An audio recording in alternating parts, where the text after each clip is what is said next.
আমার স্বাধীনতা স্বরচিত কবিতা।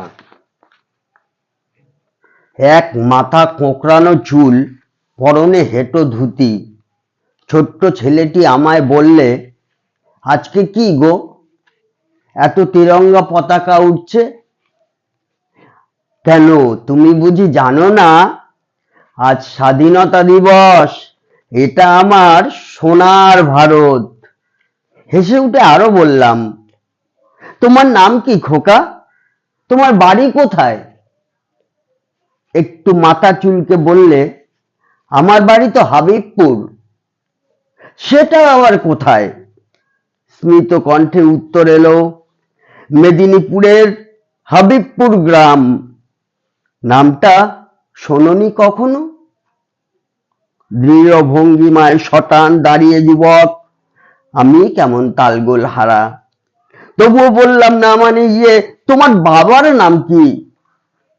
তুমি কি হারিয়ে গেছো? না তো, আমার বাবার নাম ত্রৈলোক্যনাথ বসু, মাতা লক্ষ্মীপ্রিয়া বসু। এবার সদম্ভে তার প্রশ্ন, আজকে কি কোনো পূজা হচ্ছে? আমি বললাম, দেখো দেখি, কি বোকা ছেলে, দেখছো না মাইকে জাতীয় সঙ্গীত বাজছে, জনগণ মন। দীপ্ত কণ্ঠের প্রশ্ন ভেসে এলো, তাহলে তোমাদের দেশ স্বাধীন? দ্বিতীয়বার বজ্রকণ্ঠে প্রতিধ্বনিত হলো, এটা স্বাধীন। যেন এক দলা থুতু ছুঁড়ে মারল ঠিক আমার মুখের ওপর। মনে হলো কেউ বোমা মারলো। একটুখানি রেগেই আমি বললাম, তুমি কি বলতে চাইছো বলো তো, ভালো কথা, তোমার নামটা কি? ফেটে পড়লো এলাকার মাটি। অনুভব করলাম ভূগর্ভের কম্পন, এ যেন তার অগ্নুৎপাত, লক্ষ কোটি নিউক্লিয়াসের সমান। সেখানে আমি স্তব্ধ, বাকরুদ্ধ। ছোট্ট ছেলেটি সকণ্ঠে বললে, মনে করো 1908-এর 30শে এপ্রিল, বিহারের ইউরোপিয়ান ক্লাব। শুনতে পাচ্ছ বোমার আওয়াজ? মনে পড়ে 30শে এপ্রিল রাত 8টা।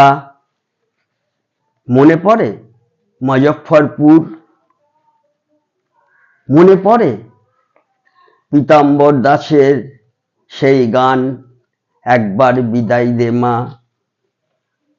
কিছুই তো মনে নেই। বাচ্চাদের মতো বললাম, সত্যি আমি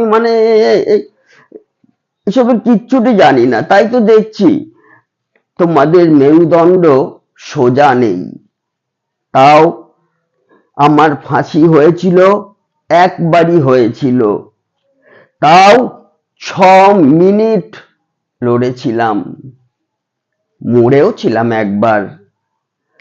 তাই এসব ভাঙিয়ে আর কতদিন চালাবে?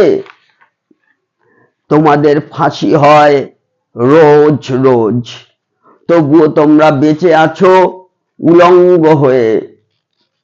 আবার 18 অট্টহাসি, যা মিলিয়ে গেল। এতক্ষণ যিনি বললেন তার একান্ত সহকারী বিপ্লবী প্রফুল্ল চাকি নয় তো? চোখ কচলে দেখলাম, তারপর অন্ধকার, অন্ধকার আর অন্ধকার।